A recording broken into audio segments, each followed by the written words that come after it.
Hey everyone! Most mages in lane struggle against melee champions, whether it's Fizz, Talon, IRELIA, or whatever. It's often easy to get overwhelmed and losing the lane quickly to some unexpected ignite all in while they're trying to harass, or getting ganked while trying to push. This time, I'll be showing you how to not only dominate a melee champ, but also ruin the enemy jungler's game at the same time. To demonstrate this, we'll analyze gameplay where I'm playing LeBlanc up against C9 Jensen's IRELIA. Regardless of what mid laners you play, you'll learn concepts that'll help you versus all melee matchups. Let's jump into analysis. LeBlanc is an assassin or burst mage versus IRELIA, who is a bruiser. They have around equal wave clear, but since LeBlanc is ranged, the wave control is in her favor. IRELIA has more consistent damage, but LeBlanc has more burst damage.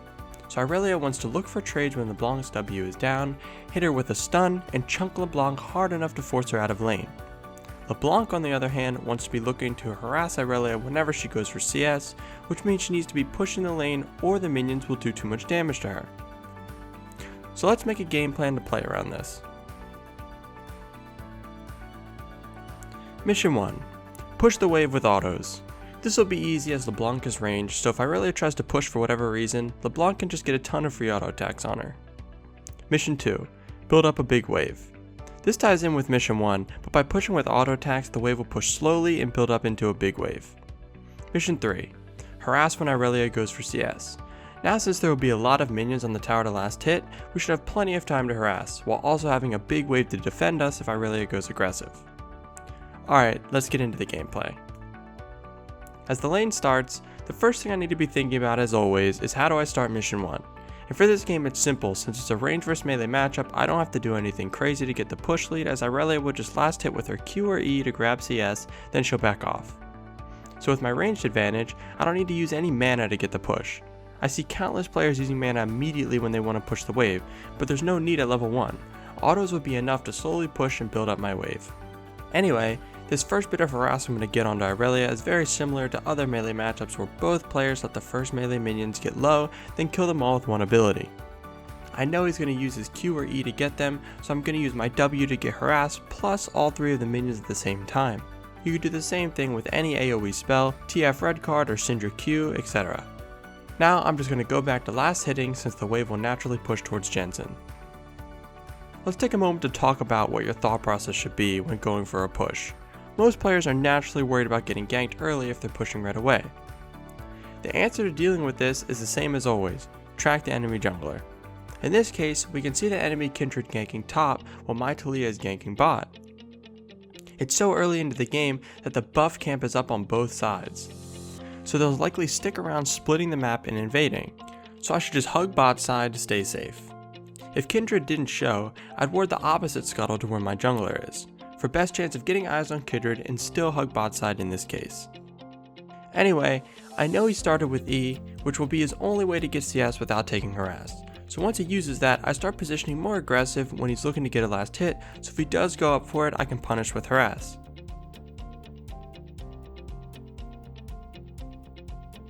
I have a 3 minion lead here as the third wave is arriving, and it's right in front of our tower, meaning my big wave will crash on this one. Everything is going to plan so far for Mission 2. I see IRELIA going for another last hit here, so I poke her a little with Q. I don't want to use W here because it makes it really easy for her to hit her E, then she can chunk me, which I really don't want when I'm going to be harassing her on tower.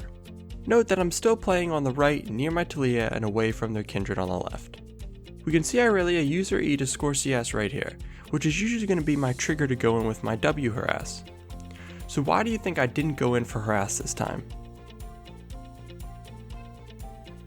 Alright, so what most players don't consider in the moment is where the minion waves are positioned while trading. These are new waves that haven't touched yet, so if I go in for a W here, the casters and the cannon will immediately fire onto me and I take too much damage. Whereas if they had touched with the blue wave, most of them would be attacking the blue wave as I went in and I'd take less damage. Anyway, I pull back and get my last hits.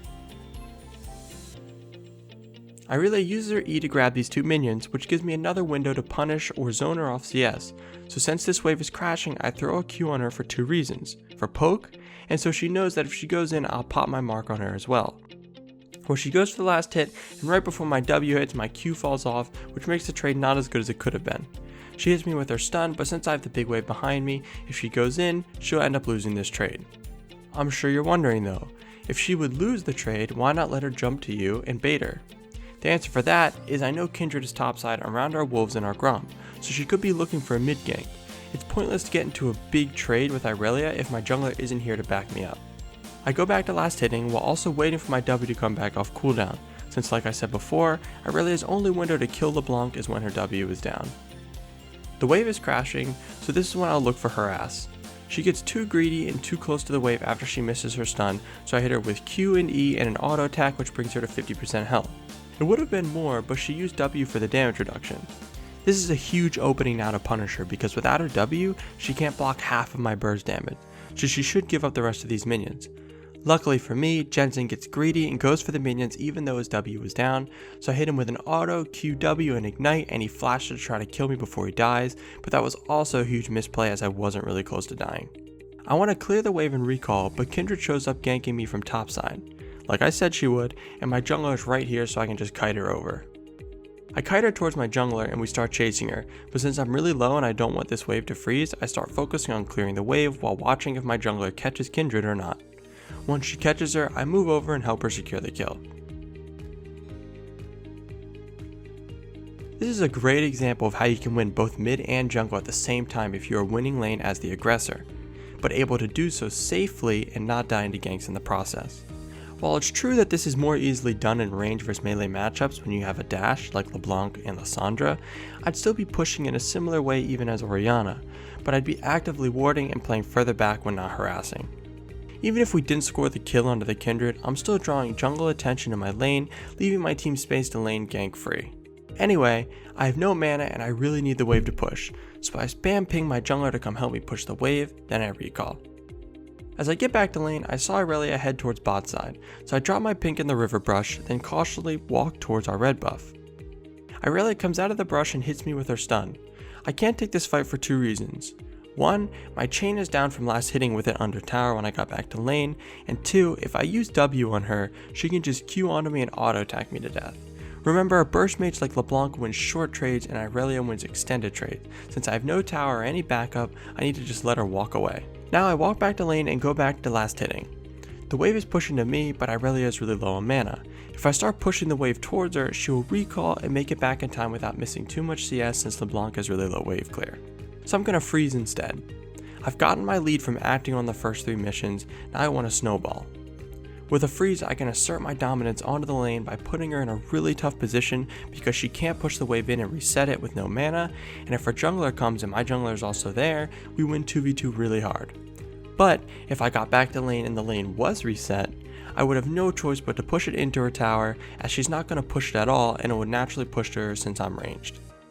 So I'm just going to last hit and let this wave push to me. As I'm doing that, IRELIA looks for a trade, and since she's not on top of her minions, I use Q and W on her, then continue following her since she has no mana and hit her with a chain plus Q. Now she is in a really bad spot because she just lost a trade hard and the wave is frozen, leaving her vulnerable to ganks and makes it hard for her to CS without getting punished. As expected though, Kindred shows up to try and relieve some pressure from her, but since my jungler is here too, she is forced to back off and we clear this pink together. It's easy to jump to the conclusion at this point that you can't do this because your jungler won't help you out in this way. Believe me, I often feel like I don't have a jungler too, even in Challenger. If my jungler wasn't matching Kindred, I'd still be contributing to my team though. I'd be getting less of a lead, but if I can still draw jungle pressure to my lane and still come out ahead, we have a better chance of winning the early game. So long as I don't die while doing this. My jungler sticks around on the pink ward and I go in and land my chain, giving us a really easy kill. Then the enemy Kindred and Morg also shows up, but since I didn't use my alt chain on IRELIA, I used it on Kindred, making her an easy kill as well. And then Blitz shows up and hooks Morg for another kill. Safe to say, our mid and jungler are super far ahead now. Let's do a quick recap before closing this one out. I went into lane knowing I have a range advantage and can bully IRELIA if I play smart. I build a big wave and look for opportunities to harass IRELIA without giving her a chance to fight back. When pushing and getting aggressive, you must track the enemy jungler. I figure out early with consistent map awareness that Kindred would be jungling top side after she showed while my jungler mirrors bot side. So I play bot side of the lane and would have warded top had Kindred not shown. I crashed a big wave and eventually scored a kill onto Jensen while drawing jungle pressure in my lane and got an optimal reset with Kindred dying soon after Jensen. After I come back to lane, I freeze the lane to starve out IRELIA, again drawing jungle attention to mid, and that's all she wrote. Thanks for watching, and we'll catch you next time.